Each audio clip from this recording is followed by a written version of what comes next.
Bonjour à toutes et à tous. Ah, il n'y a pas beaucoup de monde cette fois-ci, mais justement, moins on est de fous, plus on rigole. Donc, c'est parfait. Alors, je démarre sur les chapeaux de roue parce qu'une demi-heure, ça va vite. Hein.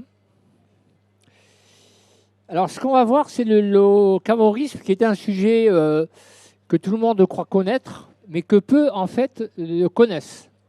Dans la mesure où le locavorisme, comme toutes les tendances, peut se définir très simplement, trop simplement même. Hein. Voilà, c'est un truc qui est à tant de kilomètres, point final, j'ai pigé. Et on a tout compris et on n'a rien en fait compris. C'est une définition de base, bien sûr, mais qui évolue suivant les imaginaires du consommateur. Et surtout, ce que peu voient, c'est les implications profondes que ça implique si on veut pousser à fond le locavorisme. On déroule le fil de la pelote de laine. Et là, donc, on voit qu'on peut faire plein de choses avec. Et si on ne les fait pas, quelque part, on rate un coche. Donc ça va vous permettre, si vous voulez, on va faire une petite exploration des grandes tendances, de ce qui fonctionne, de comment les gens, les Français voient le locavorisme, de vous sensibiliser sur certains points très importants. En une demi-heure, c'est déjà bien. Et je pense que ça vous permettra, donc ensuite, s'il nous reste un petit peu de temps à la fin, de me poser des questions ou vous m'enverrez donc un mail éventuellement. Voilà. Ces diapositives, ces supports, si vous les voulez rapidement, vous me laissez vos cartes de visite à la fin. Sinon, vous les aurez sur le site de Biolinéaire dans quelques jours. Voilà.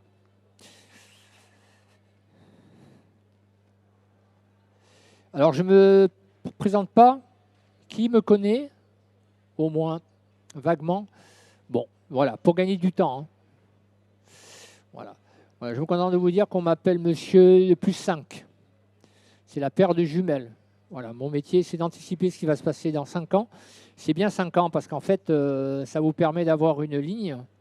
Il faut 1 an ou 2 pour sortir un produit, mais si votre produit peut durer 5 ans, c'est pas plus mal, hein, pour pas qu'il devienne ce qu'on appelle mort-né. Donc en fait, dans tous les cas, c'est un très bon chiffre pour pouvoir anticiper et savoir où on va. Et 5 ans, croyez-moi, ça va vite. Voilà. Alors, je vais faire un petit rappel. En ce moment, on sait tous que la bio est en crise. C'est une crise multifactorielle, il y a plein de causes, ce n'est pas le sujet de cette intervention, mais une part de la crise vient que la bio a sous-estimé 5 petits nuages qui depuis à peu près 2015 se sont accumulés. Et quand vous prenez 10 nuages assez gros et qui arrivent en même temps, ça forme une tempête. C'est aussi simple que ça. Et le fait, c'est quelque chose que j'ai vu, j'ai anticipé depuis 5 ans et je n'ai pas de mérite parce que c'était assez facile à voir. Et j'étais donc inquiet, mais à chaque fois, on me disait c'est un peu trop tôt et on verra l'année prochaine. Ben oui, mais quand on sort sans parapluie, qu'on est à 3 km de chez soi et quand la pluie tombe, on est mouillé. Voilà. Donc, nous allons nous focaliser sur le super local, qui est un des 10 marqueurs, et la nouvelle logistique. En une demi-heure, c'est pas mal. Si vous voulez voir d'autres sujets pour les magasins, pour le well-being, le mieux-être, etc., il y a 3 autres conférences sur le sujet. Donc avant, quand un consommateur, il y a 2-3 ans, il achetait un produit local, c'est simplement parce qu'il était local. Il était à moins de 50 km, 200, et l'agriculteur était sympa, on le voyait, c'était réglé, c'était plié. Maintenant, c'est en train de changer. Ce consommateur-là, de plus en plus, il faut qu'il réponde à tous ces critères. Agriculture 360 degrés, prise en compte d'1 milliard de paramètres, des récoltes analysées. C'est un jeune agriculteur, il défend, il est biodynamique, les récoltes familiformes, il accepte, il est tout. Vous rendez compte? Il y a des exigences.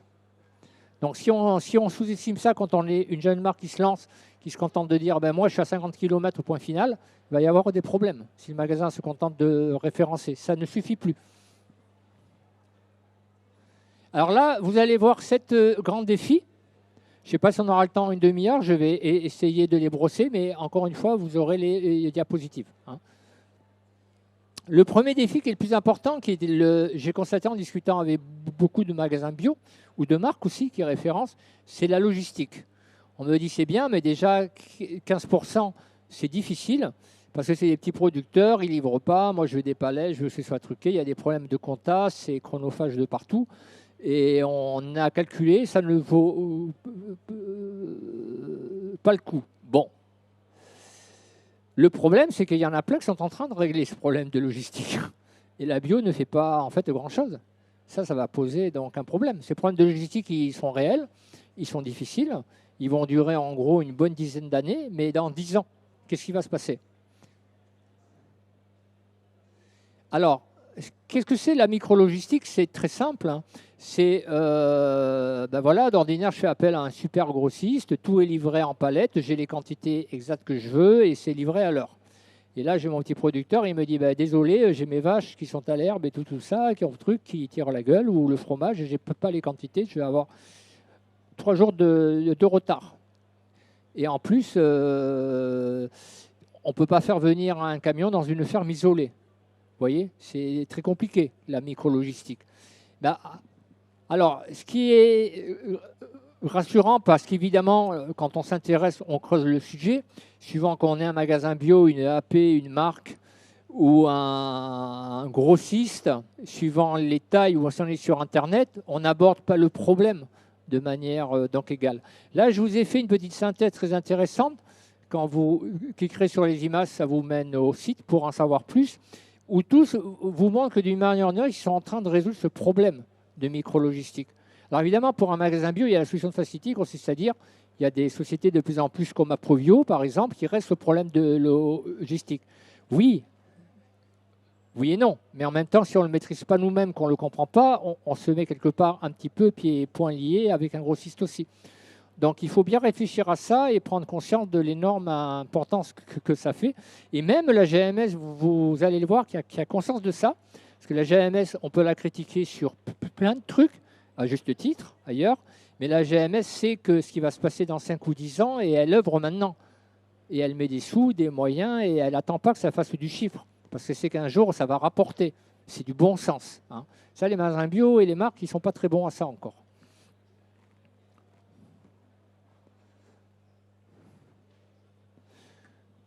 Voilà, alors pour vous dire brièvement la fonction d'un hub, il y a le problème logistique, c'est d'abord un problème de transport, comme on a vu, hein. Un petit producteur qui est là, faire venir un camion qui vient que pour ça, c'est un peu en fait compliqué. Donc, il y a plein de systèmes qui font pour mutualiser, mais l'avenir du hub, c'est le super hub locavore qui est en train de se construire par des mines, par les villes.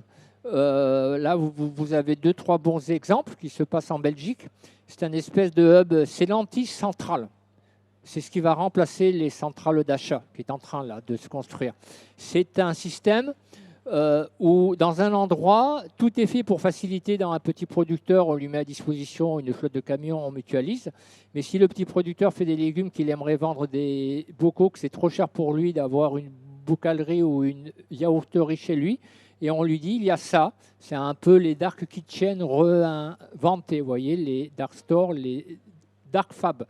Voilà, tu loues pour une journée ta légumerie. Tu n'as pas à investir à avoir de salariés. Ça, c'est le super hub. Donc, il distribue, il fabrique, il fait de la com et il fait plein de choses. Ça, les centrales d'achat, il y en a encore plein qui adhèrent. Pour moi, c'est déjà de la vieille histoire, en fait. Même si elles sont encore très fortes. Voilà, ça c'est le premier défi. Le deuxième défi, c'est que souvent les magasins bio et les marques, quand ils passent en locavore, ils disent ah oui, le locavore, c'est des marques, c'est des petits fermiers qui font des produits locaux. Oui, c'est vrai, hein. Mais de plus en plus, le locavore, c'est des chaînes de magasins qui se construisent. On peut dire depuis peu que le locavorisme, c'est des réseaux de magasins. Là, ça commence à être... Donc, qui petit à petit sont mis en concurrence. On commence déjà à voir en France des magasins bio où en face, il y a un magasin locavore, sous forme d'un magasin fermier, magasin de producteurs, vous voyez. Donc, petit à petit, le locavorisme est en train de devenir un réseau. Donc, ça aussi, et ces réseaux grandissent. Ils affrontent un problème de micro-logistique qu'ils sont en train, entre autres, de résoudre. Et ils acquièrent une nouvelle clientèle qui est soucieuse d'acheter bio et locavore, et qui ne veut pas se contenter d'avoir que 10-15% de produits bio. De produits bio, à la fois bio donc, et locaux dans leur magasin bio. Voilà, ça c'est la situation. Biocoop de manière officielle et Naturalia donc admettent qu'ils veulent ou ils vont atteindre les 15%, ce qui est très peu. Un magasin très classique, en termes de moyenne, bien sûr, il a à peu près 6000 références, il n'en a que 30 à 150 en bio. Alors que la moindre petite épicerie EAP, en général, en a 35% donc, au minimum en moyenne. En fait, ça génère une fuite de clients, ça fait partie d'un des effets de la crise, qui quittent ces magasins pour aller dans les EAP, ou les magasins locavores, qui sont aussi, pour être honnête, en crise. Mais tout le monde est en crise en ce moment, hein, pour les raisons qu'on a pour des raisons multifactorielles. Mais malgré tout, ils ont quand même leur cœur de clientèle et ils vont la traverser parce qu'ils ont le vent dans le dos. Ils ont les bons codes. Voilà. Alors tous les réseaux que je vous dis, que je vous ai montrés, sont là. Vous voyez que mine de rien, il y a la vente directe, il y a les drives fermiers qui sont 500. On estime en France qu'il y a 3000 magasins bio, en gros. Hein. Donc vous avez 330 drives fermiers, vous avez 500 magasins de producteurs, ça commence à faire. Alors qu'en 2017, en 2015, il y a 7 ans, ils étaient 10 fois moins. Vous voyez, ça va très vite. Alors les réseaux, évidemment, il y en a pas mal. Je vous ai mis simplement ce que je trouve intéressant. Comme la ruche qui dit oui, elle est intéressante parce que la ruche qui dit oui, à la base, c'est un start-upper qui a fait de la vente directe style AMAP. Hein. Ensuite, ils ont fait de la vente en ligne. Ils commencent à sortir de l'alimentaire en proposant autre chose et ils commencent à ouvrir des boutiques. Donc, vous voyez qu'on n'est plus dans le petit produit donc local et ils s'adressent à une jeune clientèle et ils renouvellent les codes. Vous voyez, c'est des couleurs vives. Ce n'est pas les magasins bio donc classiques. Ils ne veulent pas les concurrencer. Eux, ce qu'ils veulent, c'est de prendre la clientèle des moins de 35 ans qui a sous-estimé les magasins bio parce qu'ils estimaient à tort que ça ne rapportait pas assez en gros et qu'ils se contentaient de celles qu'il y avait qui étaient déjà très dynamiques. Voilà, vous avez le bienvenu à la ferme qui est intéressant parce que c'est des réseaux de magasins en franchise qui se font à la ferme. Vous voyez, donc ça lie la sensation d'acheter son produit à la ferme. La ferme peut elle-même acheter, c'est le principe du magasin ferme, d'autres trucs à d'autres producteurs et elle vend aussi en ligne. Ils sont digitalisés, qui est un des points faibles de la bio conventionnelle. Voilà, il y en a d'autres aussi, là, par manque de temps, pour différentes raisons qui sont intéressantes à étudier. Voilà, la GMS s'y intéresse. La GMS a compris. Vous avez par exemple la marnière. Bon, pour l'instant, la marnière, c'est de concurrencer surtout Grand Frais, pas les magasins bio. Mais la marnière a compris que le local, c'est un des points faibles de Grand Frais. Si vous connaissez ce distributeur dont on entend parler beaucoup, c'est eux qui ont inventé le concept de magasin en fait bon marché avec une ambiance de marché. Donc ils veulent surtout les concurrencer. Mais eux, quand on rentre dans ce magasin-là, on a vraiment l'impression d'être trop des halles quelque part privatisées. Ils ont même un crieur. Vous voyez, il y a toute une ambiance là-dessus. Donc, et Frédicie, Terroir, par derrière, il y a le groupe Teract, il y a des gros moyens, ils ne sont pas encore sortis, c'est un projet qui va sortir incessamment sous peu, mais je trouve qu'ils ont tout en fait compris, ils vont créer des enseignes d'une certaine grande taille, où tout en fait est locavore, de A à Z. Et ça, c'est vraiment des chaînes de magasins, avec des gros moyens. Le troisième aspect, bien sûr, c'est la vente en ligne, qu'il ne faut pas sous-estimer, parce que la vente en ligne, c'est un magasin. C'est un magasin en ligne, mais c'est un magasin. Donc vous, si vous êtes une marque et surtout référencée en magasin bio, c'est bien, mais quelque part, ça vous fait, c'est d'autres magasins qui n'appartiennent pas, parce que les magasins bio, les grandes enseignes bio historiques ont eu du retard aussi dans le digital. Donc la vente en ligne est très dynamique. Elle se fait à toutes les tailles. Vous voyez, il y a la ruche qui dit oui. Elle commence à livrer des produits alimentaires, mais elle s'intéresse à des produits d'entretien et de cosmétiques qui sont locavores. Elle devient multi-univers. Elle commence à se cibler sur une région ou une ville avec livraison zéro déchet, par exemple en vélo et système de retour à consigne. Vous voyez, tout est en train de s'élaborer. On n'est plus dans le simple produit locavore, il y a tout un écosystème locavore qui intègre la distribution, la livraison, la vente en ligne. Voilà, dans les grandes tendances dans le système de la vente en ligne, il y a la concentration des acteurs numériques qu'on observe depuis, que j'observe depuis à peu près un an. Les commis qui a acheté Rue Tabago, La Fourche, ça veut dire quoi? Ben, qu'il y a une puissance qui est en train de s'installer, tout simplement.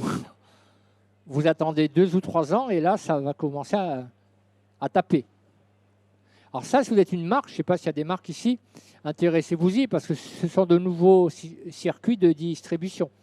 Vous allez avoir le problème d'avoir des circuits, peut-être créer de notre marque, ça c'est une autre histoire, mais c'est des circuits quand même intéressants. Voilà, vous avez même Carrefour qui maintenant livre des produits locaux parce qu'ils sentent le vent tourner. Vous voyez, tout le monde s'y intéresse. Et aux États-Unis, ils suivent bien sûr la même tendance. Voilà, ça c'est des petites suggestions pour les magasins. Voilà, alors on est dans le 4e. Alors ça, c'est un autre aspect que j'appelle la curation. Problème des micro-marques. Dans la bio dite historique, que j'appelle de plus en plus la bio conventionnelle, parce qu'il y a une nouvelle bio qui émerge, qui pouponne, vous voyez, dans les innovations là, et tout, dans les nouveaux magasins, dans les EAP. La bio conventionnelle, sans s'en rendre compte, elle a reproduit quelque part ce qu'elle critiquait dans les grandes surfaces, à savoir qu'il y avait une poignée de grandes marques avec des ententes qu'on appelle les sœurs ennemies, depuis une quarantaine d'années, plus même, entre la grande surface et les grandes marques. Et malgré tout, ça tient et ils font le plus haut du chiffre. Et bien, quelque part, ils sont arrivés à ça. Voilà, donc quand on va dans un magasin bio conventionnel, on va retrouver les mêmes marques autour de la bio, Biocoop ou La Vie Claire, une grosse partie les mêmes, La Vie Claire un peu différent parce qu'ils ont pas mal de MEDD qui mettent en avant, mais sinon c'est pareil. Et il y a des accords qui se passent, c'est facile, c'est livré en fait en palette. Bon voilà, le problème c'est que ça génère une montagne de marques qui sont connues, établies, et dont un certain type de client, en fait, ne veut plus. Il y a un phénomène qui vient des États-Unis qui est très intéressant, qui s'appelle le phénomène de curation, à savoir qu'il y a une nouvelle génération de gens de moins de 35 ans, ils ne veulent pas des grandes marques industrielles. Et ils commencent à assimiler même les grandes marques de la bio à des marques industrielles. Ils veulent des petites marques. Ça, c'est très intéressant, avec un ADN particulier.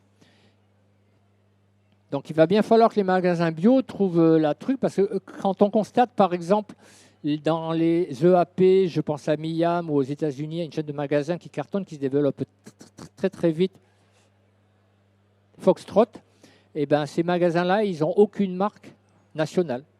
Ils n'en ont pas. Ils n'ont que des micro-marques. Ils ont 100% de micro-marques. C'est quand même incroyable. Donc il y a un double problème dans les magasins bio. Il y a un problème de locavorie, il n'y a que 10-15% de produits locaux, mais des petites marques qui sont atypiques, qui sont ancrées sur un territoire, qui sont jeunes, qui ont une manière différente de s'adresser, ben, il y en a très peu.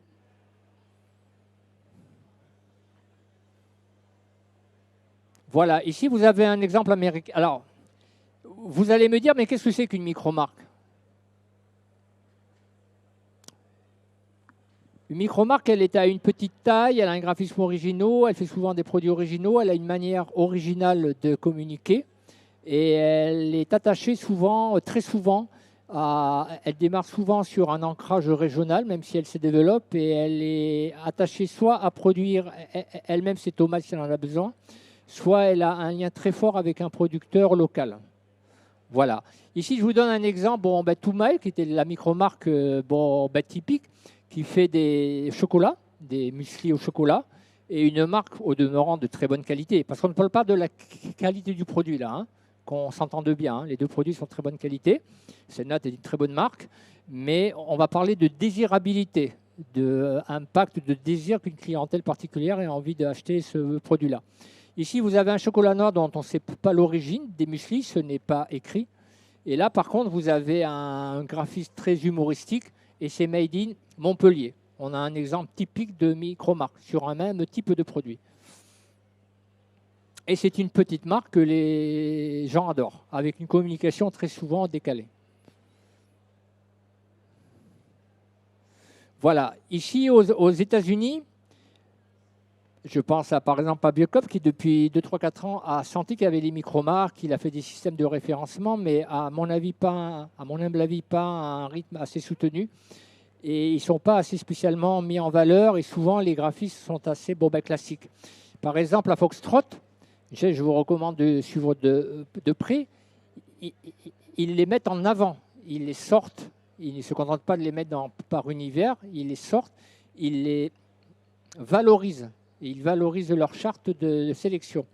Donc ça n'a pas du tout le même impact. Et ils en ont bien sûr beaucoup plus, puisqu'ils ont très peu de marques nationales à Foxtrot.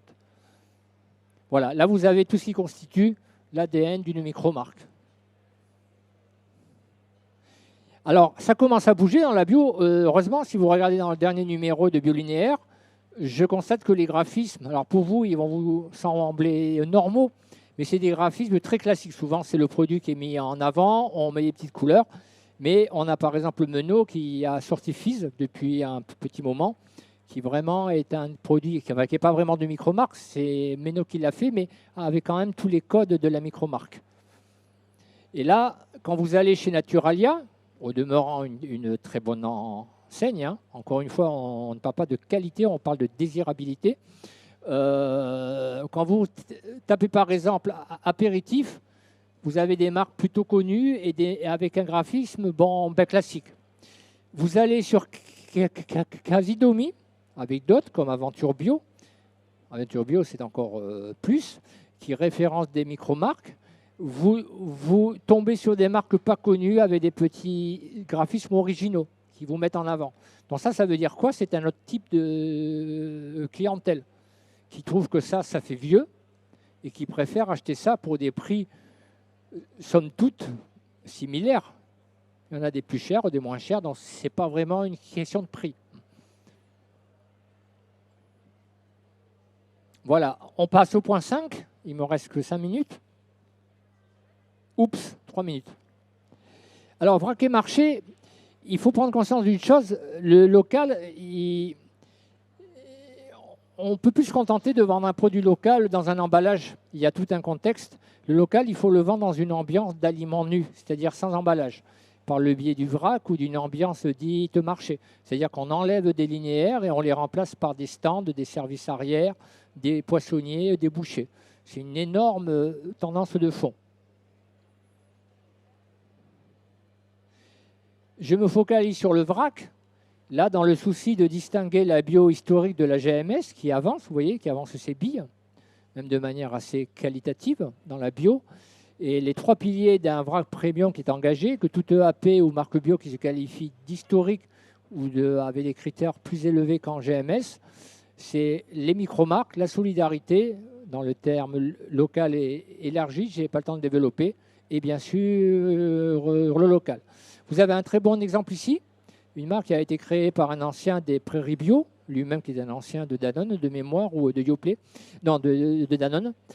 Vous avez la ferme des Glycines, les yaourts sont fabriqués dans une ferme véritable, et ils sont distribués dans 80 monoprix de la région parisienne, parce que c'est à moins de 200 ou 250 km.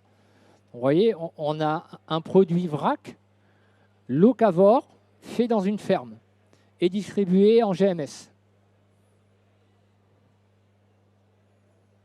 Évidemment, ce n'est pas avec ça que la GMS fait le gros du chiffre. C'est avec des clients normaux. Et souvent, on me dit, oui, mais ça représente peanuts pour la GMS. C'est vrai, mais en même temps, la GMS sait que c'est le avenir et elle développe ça. Voilà, vous avez une chaîne que j'aime bien, que vous regarderez, c'est Terroir d'Avenir. Ce n'est pas vraiment du local, c'est du circuit court. Donc ça peut aller plus loin que 100 km à 350. Mais il y a des critères que je qualifie de locavore, c'est-à-dire qu'ils connaissent bien le producteur, qui n'est plus un producteur pour eux, qui est un paysan. Ils n'utilisent plus le terme de producteur. Et en plus, ils disent carrément dans leur com qu'ils sont supérieurs au bio, parce qu'ils disent que le bio, quelque part, est limité. C'est ce qu'ils disent. Eux font du paysan, de terroir. Et ils ont lancé des boutiques classiques depuis un moment, 2008, et maintenant, ils viennent de sortir des ambiances marché.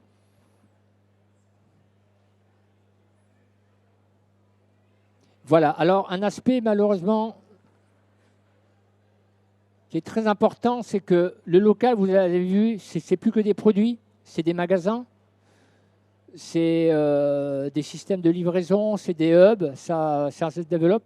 Mais le local, en fait, quand on réfléchit, ce qu'on constate, c'est que c'est la nouvelle filière de demain. Ça, c'est une filière classique qui a toujours existé, où tout le monde se tape sur la tête depuis 60 ans. La bio a eu l'énorme mérite de créer des filières solidaires, mais sans lien d'origine géographique locale et centré uniquement sur un transformateur, un distributeur et un producteur. Mais si ma sauce tomate, je peux par solidarité l'acheter quand même en Pologne. Voilà. Là, il y a une filière qui est beaucoup plus sophistiquée, qu'on appelle une filière systémique. Tout le monde est interdépendant. On fait venir des stockeurs, des approvisionneurs, des grossistes. Vous voyez, c'est beaucoup plus fin. Et qui va être d'origine locavore. Alors, ces filières, elles seront de 3 grands. Alors, le point clé, c'est que quand je fabrique ou quand je distribue, si je suis fabricant d'une ratatouille, je vais m'arranger d'être d'abord en Provence, d'être cohérent. Ratatouille, c'est provençal, c'est pas alsacien. Et j'achète des tomates de Provence. Je ne vais pas les faire venir d'ailleurs, même si elles sont bio, parce qu'elles sont donc moins chères. C'est aussi simple que ça. Ça s'appelle la marque circulaire. Si elle peut elle-même être producteur, tant mieux. Sinon, elle a des liens donc étroits. Voilà, des filières, il y en a 3 types. Il y a le très haut de gamme, les filières du milieu et les filières longues, qui est notre fameux Made in France. Alors, là, je n'ai pas le temps, j'ai déjà dépassé le temps. La filière, voilà, je me contente de vous faire elles sont déterminées par la notion de qualité et de prix. La filière de base, premium, c'est la vraie micro-marque qui est d'une petite taille. Vous vivez ici, par exemple, à Lyon, vous allez trouver normal d'acheter tout ce qui est à moins de 50 km. Mais tout doit être fait sur place. La matière première, la distribution, le stockage, il n'y a pas de trucs qui sont faits ailleurs. Comme dans le lait industriel où la vache est là, la fabrication est là, l'usine est là. Donc c'est fini, tout est regroupé. Plus c'est cher, plus c'est fait à la ferme. Donc on n'est plus dans une marque, on est dans une ferme qui devient une marque. Et une ferme qui fabrique sur place. C'est le top. Alors, certaines fermes peuvent avoir un devenir quand même national, si elle travaille sa notoriété ou elle fait une vraie spécialité. Mais dans tous les cas, elle sera quand même locavore. Après, vous avez les filières du milieu. On a le même principe, mais à une échelle plus élargie sur une région, de 100 ou de 200 km, par exemple, où on s'autorise un peu plus de liberté. Il n'y a pas de critères de taille. Et après, il y a le fameux Made in France qui, pour l'instant, est considéré un petit peu en bio comme le haut de gamme, parce que la bio est fière de dire qu'elle a 80% de Made in France, mais dans 10 ans, ça va être de low cost. Ça va être la bio, en fait, à pas cher. Alors ici, vous allez avoir des exemples qui vous développent ça. Vous les creusez. Pour que vous voyez un petit peu ce que ça signifie et tout ça. Donc et c'est délimité par le prix. C'est le prix qui va décider. Si vous voulez être premium, vous avez tout intérêt, si vous êtes une marque, à devenir une ferme. Et voilà, et j'en arrive. Alors, bien évidemment, la GMS est toujours en embuscade. Vous voyez, ici, je vous ai mis un exemple d'une marque bio, d'une GMS, et d'une marque conventionnelle. Tous ont compris que c'est le truc, que ça va se passer, donc ils capitalisent. Voilà, et on commence déjà à trouver des produits sous filière en GMS, et même chez Lidl. Vous voyez, ça va vite. Il y a même les LDMP qu'on appelle le soft discount qui s'y mettent. Et bien sûr, il y a les collectivités, et ce principe de filière s'adapte aussi à la restauration. Là, il y a la crise, mais la restauration est en train de devenir un beau créneau de développement pour une marque. La restauration collective, la RHD et la RHF. Voilà, ici, on va terminer. Vous avez d'autres tendances qui ne sont pas... Là, les 6 tendances que je vous ai montrées sont assez quand même urgentes. Elles sont à prendre en compte de maintenant. faut l'intégrer d'une manière ou d'une autre dans vos stratégies, votre développement. Là, vous avez des tendances qui peuvent encore attendre pas beaucoup de temps, 2 ou 3 ans, mais ou quelques années. Voilà, je pense aux semences, aux labels régionaux, aux micro-marques dans une ville, etc. Mais il est bien que vous y jetiez un œil, que vous surveillez ça, parce qu'on commence à voir quand même dans des publicités, vous voyez, pour les semences, on en voit de plus en plus. Ça ne va pas tarder à chauffer. Le point d'ébullition, il n'est pas encore là, mais c'est plutôt les 6 autres, mais il est proche malgré tout. Et voilà, je vous remercie pour votre écoute. Je m'excuse pour le système marathonien. J'ai essayé de condenser. Encore une fois, si vous voulez vite les diapositives, vous me laissez votre carte. Je vous envoie avec plaisir. Ou sinon, vous les trouverez sur le site de Biolinéaire en téléchargement dans quelques jours. Et merci pour votre écoute.